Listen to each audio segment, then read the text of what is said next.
I know, so professional. Can you guys hear me okay? Am I projecting? All right? Yes, because you're a professional.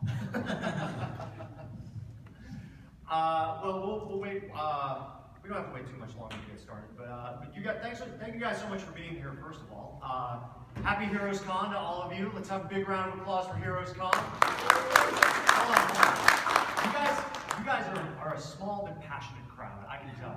And I know how much everybody loves this show. I love this show. Everybody up on the stage loves this show. You love this show. Let's show Charlotte a little bit more love. Hello, HeroesCon. How you doing today? Thank you all so much for being here at the Stela Digital Comics for the Next Generation panel. We're very excited to be here at HeroesCon. I grew up here in North Carolina. I love this area so much, and it feels like coming home every time I come back here. And I think digital comics are one of the biggest talking points in comics today. I mean, they've been a big talking point in the industry for the past few years, and certainly as the medium continues to move forward, we get to see more and more advances in digital comics. Now, how many people out there came to this panel and already know what Stela is? Okay, cool. How many people are just here because they love digital comics? How many people are just here because they're waiting for the next panel? Nope. Oh, one hand raised. Okay, good. I see how it is. Well, by the time this panel is over, I hope that we've convinced you about Stela and about digital comics. Before I get started about Stela, I want to introduce our incredible panelists here on the stage. This is Jen Bartel, writer and creator of Crystal Fighters, also artist for Crystal Fighters. We have Jason Copland, writer for Santos, artist for Santos, an upcoming series on Stela. Jason Copland, good ladies and gentlemen. We have Dyer, part of the creative team for Calla, Cthulhu, one of the writers and creators of the series. Finally, we have Fabian Rangel Jr., writer for Tribes and Santos.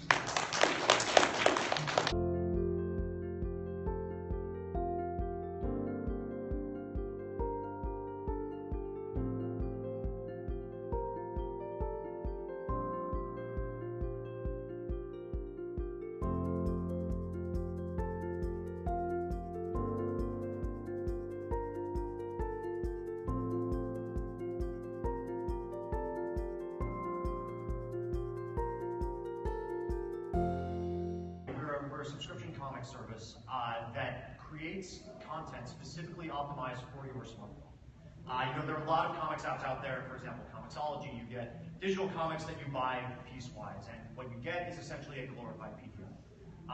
What you're getting, you have the guided view, of course, which I think is great, but those comics weren't really designed to be read on a small screen. And the idea behind Stela is that these comics are designed to be read on a small screen. We have one of the books we have is called Cthulhu, which Sarah does with her husband Evan Dorkin and the very talented illustrator Aaron Humiston. And Calla Cthulhu, Sarah, tell us a little bit about Calla Cthulhu and sort of what the impetus was to create a book like this. We were already in talks with Stela to do a series, and we weren't sure what we were going to do. This actually happened because I was talking with our daughter, and there's just a real lack of books in the YA space that are actually action, comedy, horror with female characters. And literally, this was like an overnight thing. I was talking to her one night and kind of proposed to her, like, well, what if a descendant of, one of the great ones is a girl and she's fighting monsters? And she's like, that would be cool. And we didn't tell Evan, my husband, that night because I knew what would happen is he wouldn't sleep. He'd stay up all night writing. So the next day he was getting ready to leave. We told him about it. He came home from his appointment, went and wrote up the pitch, pitched it, and they approved it that day. So it was just like this thing went from idea to book like instantly. And so it was never intended to be on any other platform. It's not a comics project that we lifted and reworked. It from day one was meant to be on Stela. So we've always approached it that way. It's always been written with word control, and we found that it's really lent itself really well to the way that we're writing the action. It's just continuous action, unlike in a comic where you turn the page and you stop. It's just continuous. So it's been a lot of fun, and I really feel like Yes, so the great thing about Call of Cthulhu is Stela is a platform, much like many publishers, that is still trying to find its full identity. So we're a very young publisher. We launched in February, and what we've done is we've brought so many different talented people with different kinds of stories to tell to the platform. Something like Call of Cthulhu, it appeals to me on a very basic level because it's really awesome. But also, we've seen a lot of younger people looking at it. We've seen a lot of people that might not necessarily read comics, but might be fans of stuff like Buffy the Vampire Slayer or just Lovecraftian lore. That sort of thing really latch on to this book. And the cool thing about it is that so many people use their phones for. How many people use their cell phones for everything? Yeah, you should all raise your hands or else you're not going to try it out. I use my cell phone for everything. It's there right now recording this panel. Or else it would be in my hand right now and I would be texting. But we use our cell phones for everything. They become a part of our daily lives. And who would have thought that 10 years ago, 15 years ago, that this would be the case for phones. And as comics has continued to grow as a medium, I think a lot of us have realized that the audience has not necessarily continued to grow with it. So what are some ways that we can get people to read comics, to get into this medium that we all love? And one of those ways is to put it on a phone in a very easy to read experience. Now, you've gotten to see a little bit of what Call of Cthulhu looks like on the screen through this lovely little video I have in my presentation here. However, I also have the full Stela app on this phone right here. Who would be interested in reading the full first chapter of Call of Cthulhu right now? Right now. You in the back, come here. Have to? Yes. I will hand you the phone and then you can go back to your seat, I promise. But Call of Cthulhu, I think, is a great example of one of the young adult titles that's on Stela. Was that your intention from the very beginning? Yeah, definitely. A lot of this is because I read a lot of the books that my daughter was reading, and there's just, if you know anything about publishing, book publishing especially, there's a huge gap for middle grade to YA, action adventure, because most YA is really tilting towards the paranormal romance, that sort of thing, and this was just something that I wanted to see, she wanted to see, other people wanted to see, and this seemed like just a great opportunity to do that, and not just fill this niche that we saw empty, but put it in a place where, a middle schooler or a high schooler, or, obviously adults and kids too, are more likely to find out about it and flip through it because they're not going to go into a comic shop. So, that was definitely kind of all part and parcel of the idea. All of you guys have varying experience in comics. Some of you are new to comics, some of you are veterans. When you heard about Stela, let's just go down the line starting with Fabian. What did you notice immediately about it? Was it the potential of the format? Was it that it was doing something that digital had never done before? Fabian, what did you see in the format when you first heard about it? Oh yeah, no, for sure. It was definitely like, oh, okay, well, everybody has a cell phone always in their hands, and so it was like, cool. That's a lot of potential readers that, our stories can, we can get those stories in front of their eyes. And yeah, it's definitely, the accessibility. Once some of my, old friends find out that I make comics, they're like, well, how do I get your comics? And I'm like, well, go to this store and pre-order it from this catalog that, and they might not order it, but like with Stela, I was like, well, that's really cool because everybody has a phone. And I'm like, well, just go download this app. It's as simple as that. So it was mostly, the accessibility and then, how fair Stela was treating the creators and being, unafraid to do these stories. Because with, traditional print comic publishers, it's definitely like there's a lot of factors that, it isn't just, oh, well, is it a good book? Which, I wish it was more like that. Like, is it a cool book? But, and that's kind of what I felt Stela was doing. Like, is this cool? Like, okay, let's do it. Sarah, you mentioned already that you've got, you were really interested in telling the story in this vertical scrolling format. When you heard about the format and how it worked, did you really see it in your head as how it turned out? Well, the problem is we were actually approached really early in the process, and there wasn't even a demo yet. It was completely abstract, and we got involved just on this concept that it was going to be an app on the phone and that the content would be curated. We to be honest. It was probably, I would say it was like last March or April, so you know how early that was in development. Yes. There was not a working anything. But it was very difficult at first because no one really knew how it was going to work. We didn't know how.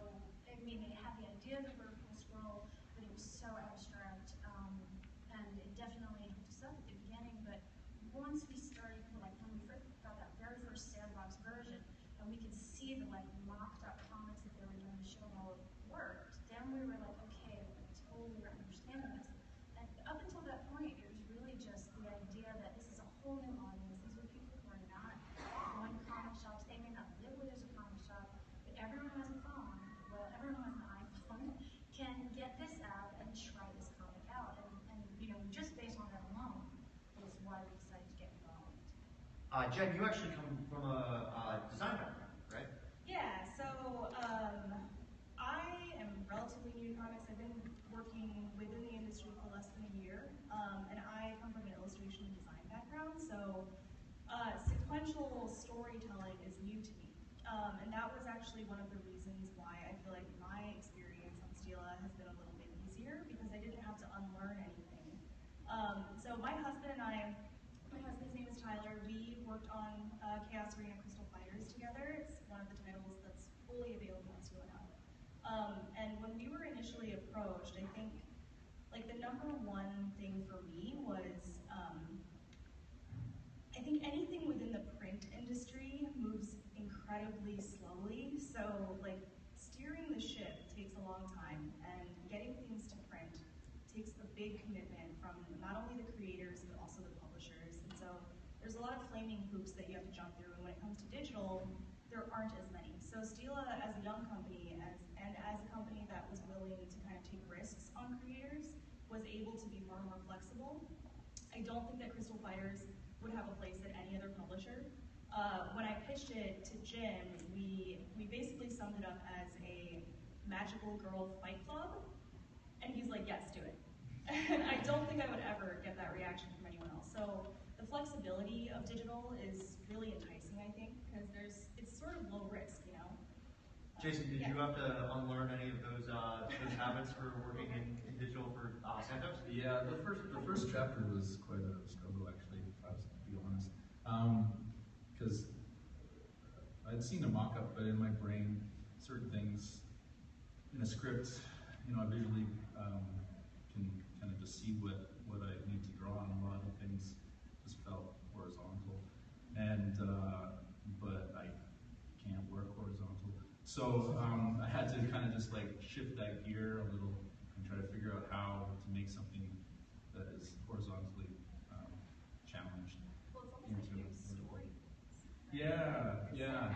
It was, and I think also that we were thinking in terms of, because one of the nice things about Stela was that, or is, that they took digital rights, but we still have the publishing rights. So we could take it to print. So what we were thinking, with Fabian and I being, was that try to design it in a way that it could be easily done as a print, but also work in digital. And then I learned very quickly that it was a very difficult thing to try to format the book in two separate formats at the same time. So by the second chapter, I kind of threw out the idea of, I kind of just said, Fabian, this is not going to work. And just sort of embraced the canvas, the infinite canvas, where you just keep scrolling, you can kind of connect elements from panels from top to bottom and that sort of thing. Well, what's really cool about that is you can have these like crazy reveals that happen that you don't get in traditional like books. When you open them up, you can kind of scan the whole page, but with Stela, you can literally like scroll to something that actually surprises you because you haven't seen it yet. And to me, it feels kind of like watching a movie almost. You know? One of the things that I like to say is that this format offers a sense of motion that other comics just can't match. You know, I think a lot of progress has been made about motion comics, and certainly that was a big gimmick back when digital was first a thing. People were looking to see their comics move, and it was kind of campy animation sort of thing. But I think all of us can agree that the best comic storytelling are just pure comics. I mean, we love still images. If we wanted to see moving images, we would watch an animated series. We would watch television. We would watch a movie. Stela is great because it is pure comics, but it gives you that sense of motion as well as that sense of control that you have for comics. You get to pace it yourself. You get to move it yourself. I do want to hear what you thought of Calla Cthulhu. It was awesome. It was great. Yeah. With that glowing review, does anybody else want to read it before as we continue to go on? I've got this phone. I can pass it around. I'll also. He's gonna force you to. I am going to force you guys to read it because it's great. The doors just closed. Speaking of that sense of motion, one of our newest titles is Tribes, written by Fabian Rangel Jr. and drawn by Logan Ferber, who is also here at the show this weekend. Fabian, tell us a little bit about Tribes and what the concept behind it was, and sort of why you and Logan have managed to work so well in this format. Well, yeah, I think I'd started Santos with Jason. Well, I started writing Santos. Jason was busy at the time, and so I kind of had to learn, like you said, unlearn how to go from like a normal traditional comic script to doing something that was going to be like an infinite scroll. So I think about like 5 or 6 chapters into Santos, I kind of started like figure out how to do it. And then once the app actually came out, I was able to like see other comics doing it. I was like, oh, okay. And so by the time I got to Tribes, which was actually the second book that they picked up, or that y'all picked up, by the time I got to that, it was like I kind of figured out how to do it a little better. And then Logan had kind of been interested in that that format anyway, and so he really took off with it, as you can see. And yeah, so but yeah, with Tribes, I just wanted to do a story about these kids just kind of on their own in a jungle in an unspecified time period, fighting monsters, and there's like magic involved, and I pretty much just wanted to feel like, you know, the Lord of the Flies mixed with like Harry Potter or something. Oh, it is a Harry Potter panel. But yeah, so yeah, it's just a really cool. Just we can do whatever, you know. The way I like to describe Stela is that, you know, you have Comixology very recently came out with this sort of Netflix for comics, where it's a lot of previously published content that you get for a flat rate. What you get when you subscribe to Stela is actual curated content that's built from the ground up for your cell phone. So you're not pinching. There's no pinching or zooming. There's no having to double tap to zoom in. There's no having to do any of that. It's all natively designed for the phone. So everything from the lettering, the coloring, it's all done specifically so you can read it in this way.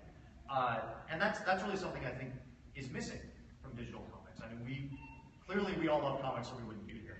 And I think there is sometimes a concern that it is difficult to figure out where to start for comics, not just for knowing the story, but for the format as a whole. Once you pick up a comic, obviously it's super intuitive. I mean, I think we can all agree that when you pick up a comic, you know where to start and you know where to finish, right? If it's done well. If it's done well, obviously. And everybody up here does comics very, very well. Jen, you already talked a little bit about Crystal Fighters. And why don't you tell us a little bit more about it? Like you said, you work in design. I think anybody that's been by your table this weekend can tell that you really enjoy drawing in this style and, you know, coming up with character design. What came first for Crystal Fighters? Was it the design of the characters? Was it the concept? How did you guys build this world? Yeah, it was the concept. So my husband Tyler is the one who really kind of wrote the majority of it. I gave input here and there, but he just kind of ran with it. And yeah, we worked on it together.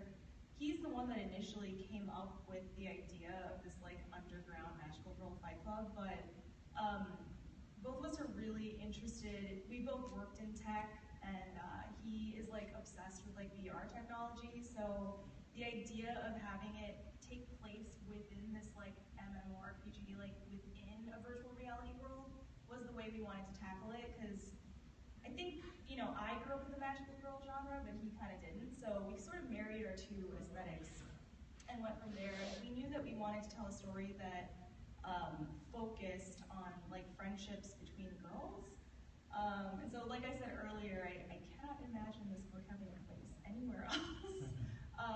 But yeah, Jim Gibbons, our editor, pretty much everything that we said to him, he'd be like, yes, do it, okay. We had like zero pushback, so it was kind of a dream working relationship. And he's an amazing editor, so we got really lucky with that. And yeah, I don't know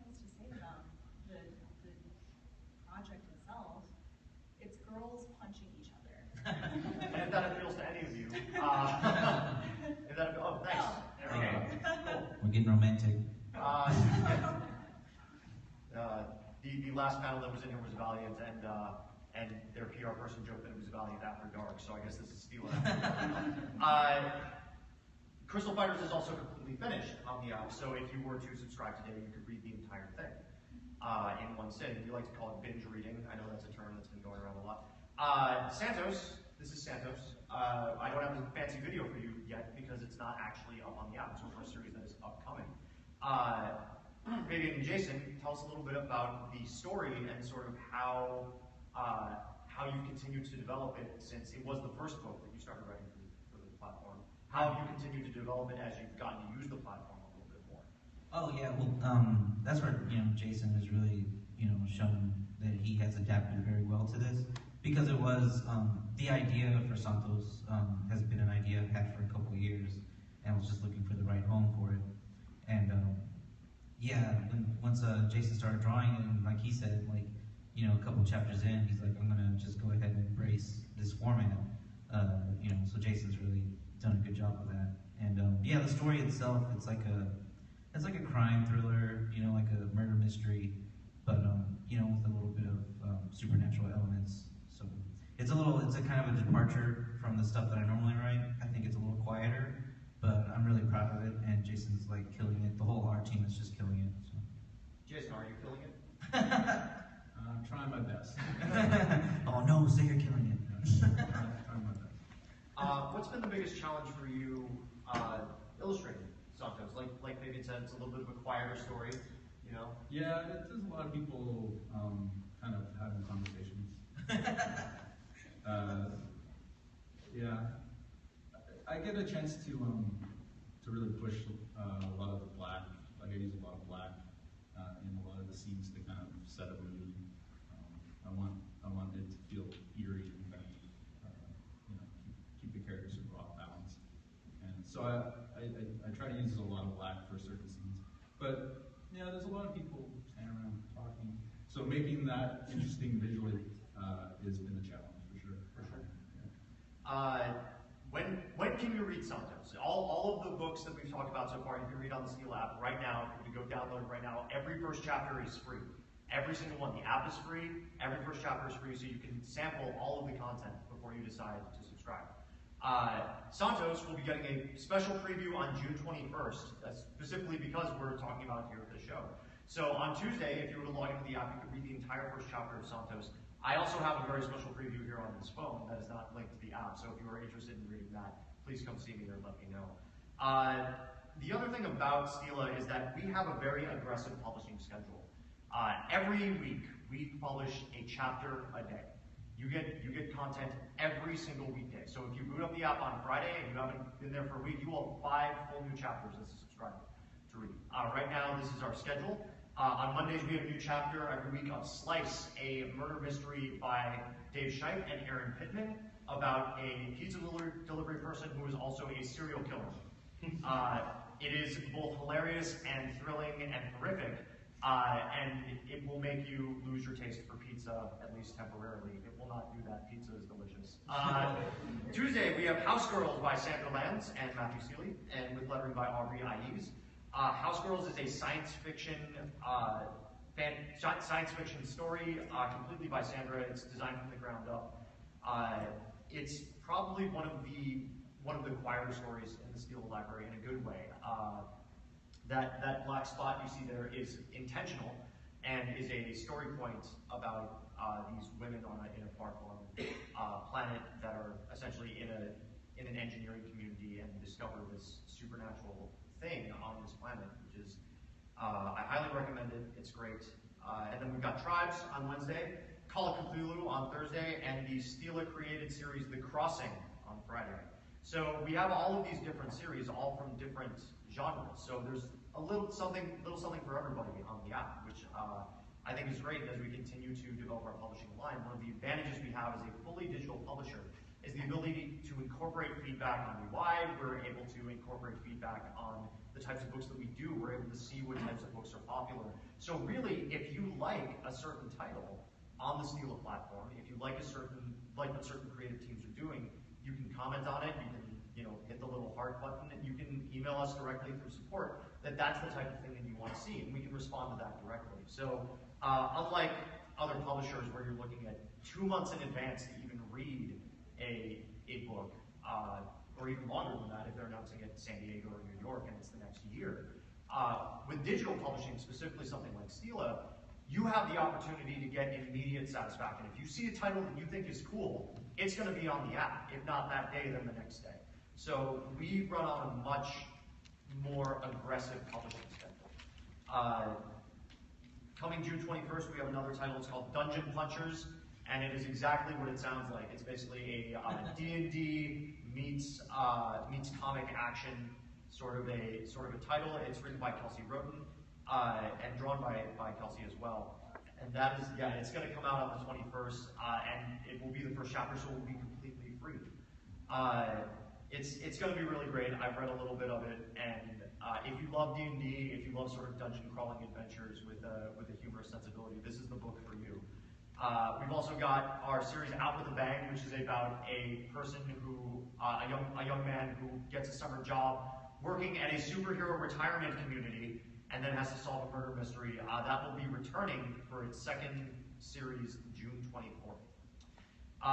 In addition to all that, we have what we like to call the Stela Library. Now, in addition to your subscription fee getting a new chapter every single day, every single weekday you get a new chapter, you also have full access to everything that we've ever published, including Crystal Fighters, Joe Casey's The Winter National, a book called Rome West, an internal series called Inheritance, Ron Wimberly's critically acclaimed Gratkin, which is short for Gratuitous Ninja. It is so great. It's really, really good. You guys have read it. You obviously love it. That's the one that utilizes the vertical scrolling. For sure. No other comic. That one when the character gets flipped and you follow it all the way. Oh, it's just amazing. Yeah. There's some really great stuff in that archive. We have Irene Coes of Frina in the class Coffin. We have Victor Santos' IPP, intellectual property beliefs, and we've got every time a series cycles out, it goes straight to this archive, and you just get full access to it, and you can read to your heart's content. I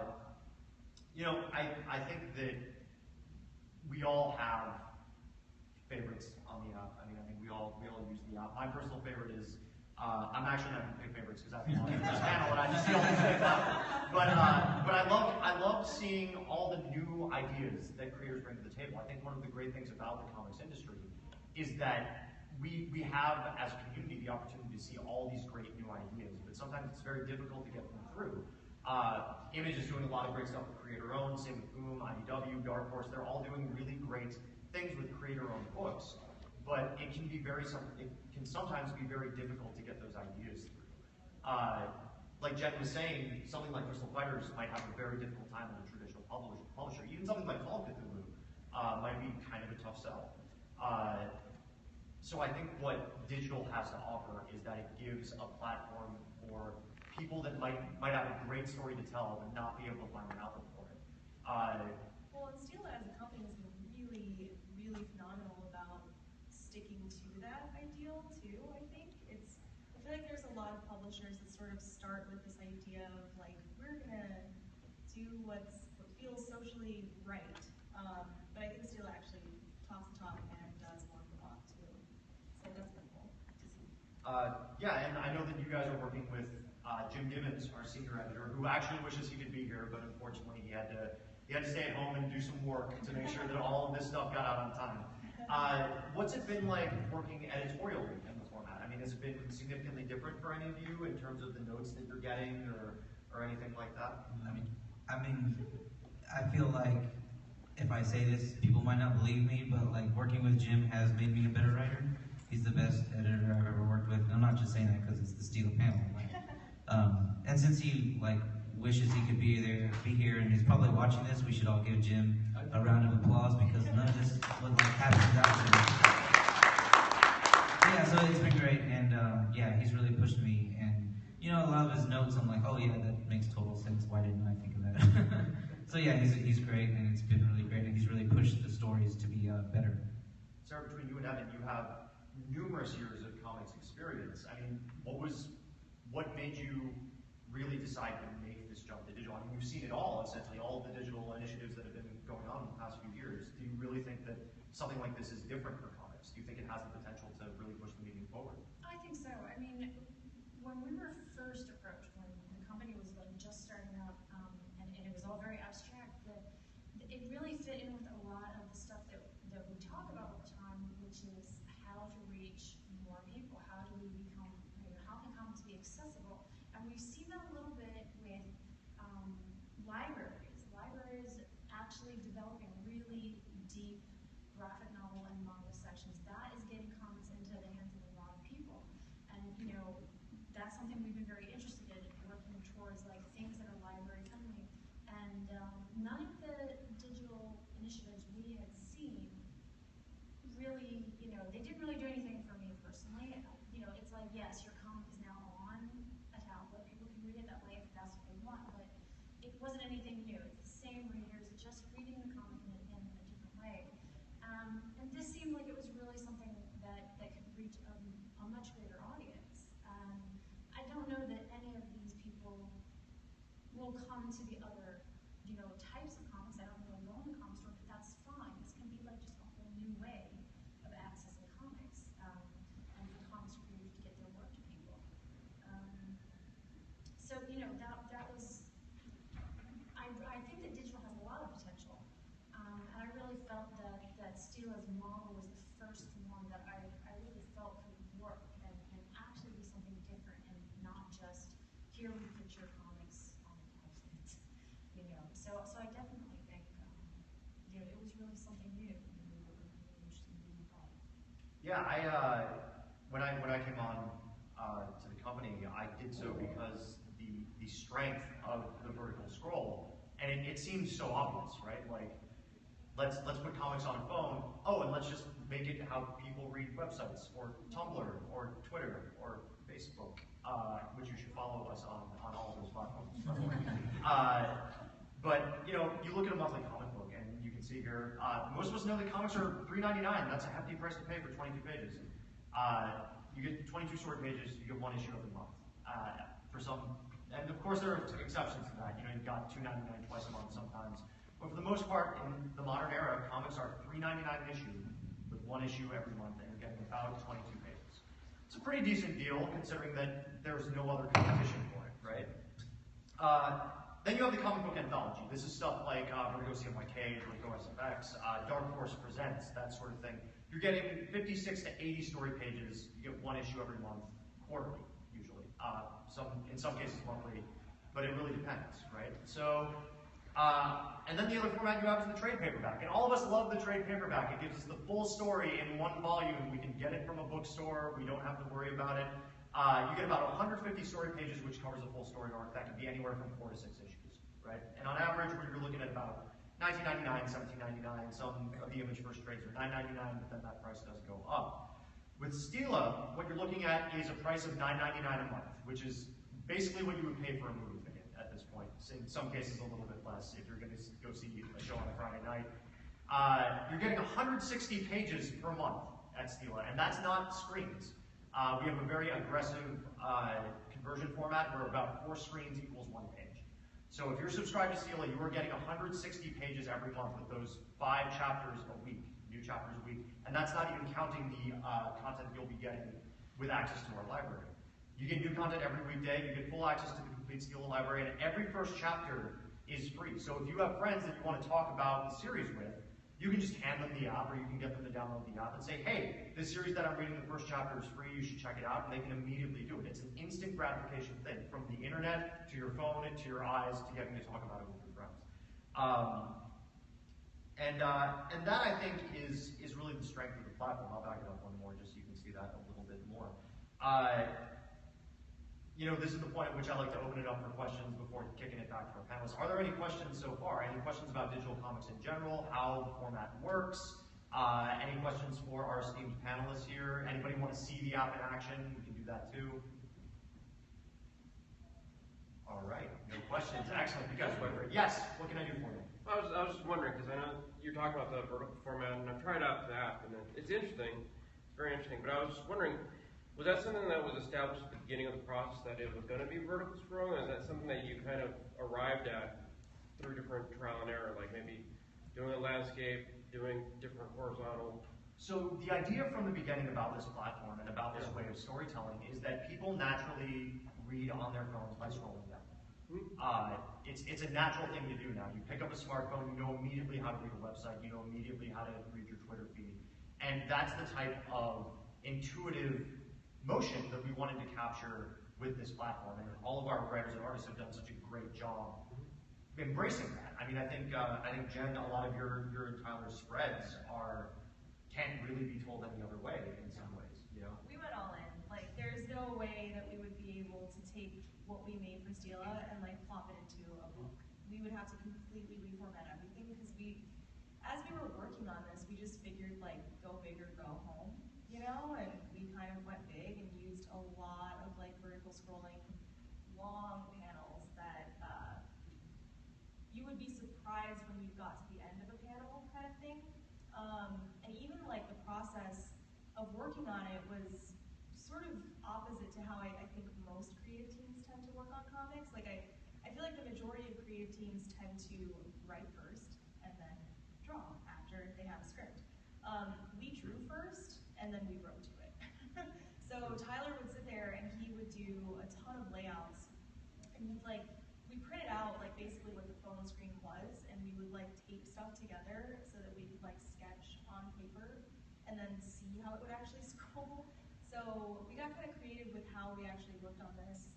And then once we had gotten all of the layouts kind of roughly the way we wanted it, we would start writing, which seems backwards. But it's almost how we had to work to tell the story the way we wanted to. Because as you're writing these panels, you can't say like, this panel should take up like 4 screens without actually testing it out. I don't know how are you guys working on this? Well, Fabian essentially gives me, so a page has 4 screens and then it describes on the screen, breaks that screen down into different panels. So if screen 1 had 2 panels, it'd be screen 1, panel 1, panel 2. And then, but he leaves it up to me as to how much space within a screen. I mean, it really is dictated by the dialogue, because the dialogue, the font is fairly large so that it can be read on the phone. So that takes up a lot of real estate, and I have to be really conscious of like the scale of, like, once that balloon goes down, it's going to obliterate all sorts of things. So I have to make sure that I plan it Well, out. that was the other thing. We would like plop all of our balloons in first before I actually started drawing the final. That's what I've started for. Yeah. Yeah. Because they're big. You don't want to like, And once I figured out what the font size was, I would punch in all of the dialogue, and then I would just stick it on, and then I would know what I had to work with. Because sometimes you look at it and you think, well, that's only a few lines, but it's 2 people saying it, so you got to make sure that they're separated, and then you have to know where the things are going, and all of a sudden, a screen, there's not a lot of real estate left. So you guys definitely want to do this. So yeah, it's interesting, and it did take me a couple chapters to kind of fully understand it. Yeah. What about from a writing standpoint? As you guys actually got to see the format, because both of you were in it from relatively early without having seen anything, did you find that you had to adjust dialogue accordingly because the balloons were a little bigger? Did you have to pace action a little bit differently? Well, in our case, Aaron puts in all the balloons. He doesn't letter, but he does. He lays out on paper. He's taking pictures of them. They go all the way down the stairs of their house from the 7th floor to the 1st floor. He does a continuous layout that actually is taped together, and he writes in all the dialogue to make sure that it's going to fit. We had a few occasions when the lettering has come in a little bit big, and we actually will, after the fact, redo the panel to make sure that his art isn't being covered up. Because once or twice it just hasn't quite worked. And we just extend the panel in the pre-production process. And that's, we've always worked with him that way. We have never written it in a traditional way. The only direction we give him as far as the panel size is the panel emphasized or not? Is this like less important, more important? And then he goes and literally has this, I don't know, 100-foot piece of paper and just does what seems to work best for him.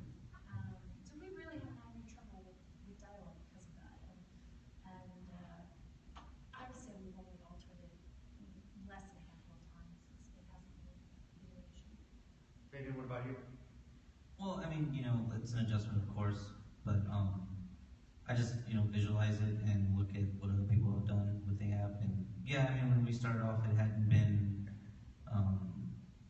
the app wasn't like ready, but yeah, I mean, it's just like with anything, you just, kind of figure it out, and the more you do it, the better you get at it. Very, very true. Any other questions or comments about anything? Yes, in the back. I was just wondering, you're talking about how your average comic book is like 22 pages, give or take, depending on who's publishing it. Sure. So are the chapters that you guys have to write for this, are they limited to a certain number of screens? Do you have that limitation, or do you kind of have more, Yes. obviously you have more page freedom, but any more like length freedom there? I'll leave that up to my panelists. Yeah, the way it works is it's like 8 pages. Each chapter is about 8 pages or about 32 screens. Each page is, broken up into 4. But I mean, you can do more. But yeah, for the most part, it's pretty similar to Dark Horse Presents. Like an 8-page chapter. But you definitely can stretch it out. Did the chapter that you read feel like it was only 8 traditional comic pages? No. Did it feel longer or shorter?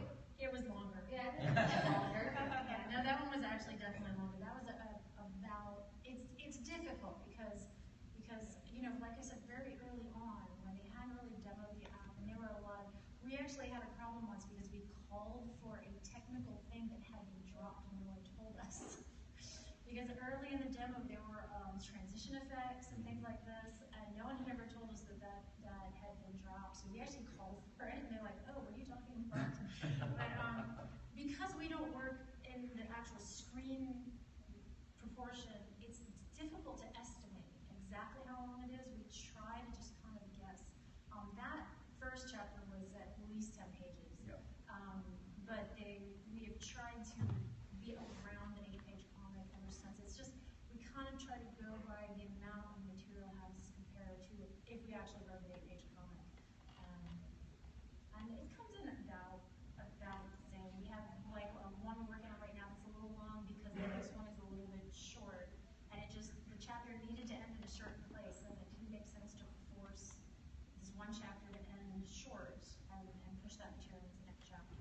Well, That's the other flexibility of working digitally, right? Is that when we were working on Crystal Fighters, we went long on everything. Crystal Fighters is super dense and kind of stupid because we just wanted to jam pack everything in there. And Jim is an amazing human, and he's like, "You guys, stop. You guys are doing too much work." So we know that we went long on everything, but it was kind of okay, and we were able to flex that instead of being tethered to a specific number of pages and having to fit the story for that. We were able to tell the story exactly how we wanted to without worrying about going slightly under or slightly over a page count. So sort of answer your question, yes, there is a particular page count that is given to creators when they put the story together, but it is flexible.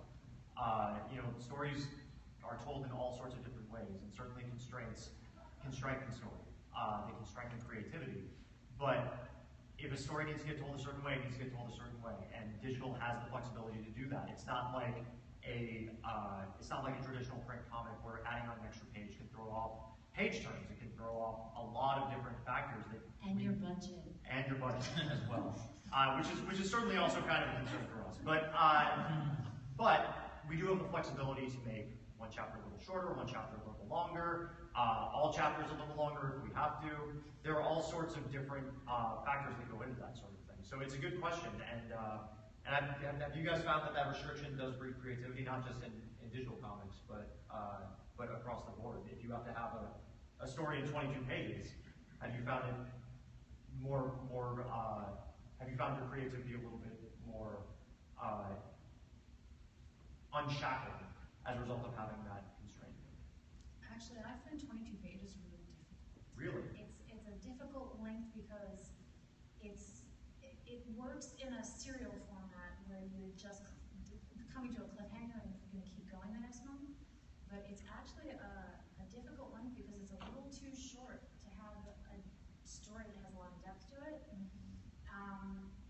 And it's, but it's like a little too long to just have a short story. If someone has a great short story idea and they fill a whole issue with it, it can be really obvious, that they really padded it out.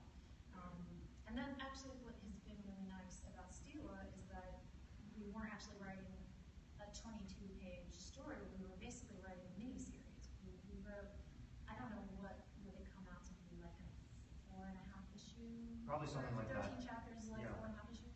So we actually had this like mini-series length, and it just got broken up naturally. We weren't constantly trying to hit this artificial hit, like we have to artificially end it at this point. So that was actually, it was a really good way for us to have this like longer thing that we were able to just break up into the chapters. Any other questions? So, Yes. so what, just behind the scenes, like what kind of files is Stela delivered then from you guys? Are they just super long Photoshop files that you cut up there, or We actually don't. pages? Or? I mean, they are cut up into sections just to, I think, save on space. But Yeah. for the most part, they are just very long files. Sometimes they're JPEGs that we stitch together behind the scenes. Okay. But the files that actually go into the app are actually just very long image files. Gotcha. Yeah, I mean, I said something about glorified PDFs when it comes to digital comics of existing material. What we do is very similar to that, except you don't have to pinch and zoom, and you can read it natively. Right. That's really the advantage of what we're doing, and what I think digital comics moving forward needs to adapt to, is that it's great to read full-size comic pages on your tablet. It's great to have the ability to access all the Wednesday titles on a phone, but if you can't actually read it comfortably, if you can't actually read it in a way that makes sense, it doesn't make sense to read on that platform. It's like reading a book if you can only read one sentence at a time. That's kind of the way I think about it. But yeah, it's sorry, there was another question as well. Yes, sir. Sarah mentioned transition effects at one point in the development process. So I was just curious if that was part of the Stela platform initially, where you might have more dynamic animation styles or elements that can be brought to the fore and sort of disappear behind other elements. Sure. One of the that was actually before my time and before I came on the company. However, I did hear about it, and the rationale behind cutting that sort of thing is that comics are still images. Comics aren't gimmicks. Comics aren't sound effects. Comics aren't animated comics. They're not motion comics. Comics are still images that rely on the artist and the writer to tell a story that has that sense of motion, that has that sense of dynamic adventure in a way that doesn't need to use those gimmicks. So those transition effects, while very, very nice, and certainly something that that we wouldn't necessarily rule out, it's not something we wanted to launch with because we're interested in making comics, right? I think that the misstep and the pitfall that digital comics falls into so often is that they see the platform and they miss the forest for the trees, right? They miss that a digital comic should first be a comic. It needs to be that first. You need to figure out what the storytelling format is going to be natively on a digital device before going to all the bells and whistles. Now, again, down the line, if that's something that people are interested in, if that's something that we can figure out how to integrate onto the platform in a way that makes sense, that doesn't take away from what comics purely is, definitely, I'm sure we'd be open to doing that. But for now, we want to make sure we get this right. And all of our writers, all of our artists are doing incredible work to make sure that we are doing this the right way. I don't know if that answers your question. I hope that it does. Well, and also, these were never like animated transitions or anything like that. I mean, literally, the transition that we were talking about was just the ability to, when you pulled up a new scene, could fade in. Very simple stuff. This was not like animated comics or motion comics at all. And the only reason that we were calling it is that in chapter 2, I think, there's a scene where someone has a vision, and we were just going to have it fade in. But there was never any possibility of like actual animation or motion comics or anything like that. And in fact, these effects had never even been demoed. They were never in the sandbox. It was just like discussed really, really early. And then when we asked about it, we realized, oh, that just didn't happen. Yeah, and to clarify too, I think what I was thinking about is something like with Relive or the Marvel Infinite comics, where a word balloon, for instance, isn't necessarily a static object. Yeah. It's something that can be activated by the user, which uses a sort of animation effect, but it's not animation like a motion comic. Right, absolutely, and I know exactly what you're talking about. I love Marvel Infinite Comics. I think what Mark Waid and John Rogers are doing with Relive is fantastic. Those types of comics, I think, already have its pioneers. Mark Waid and John Rogers are doing incredible work with Relive. If you go to I recommend that if you haven't checked it out, you should. After of course you check out Stela. But the fact of the matter is that those comics are meant to be read on tablets. They really are.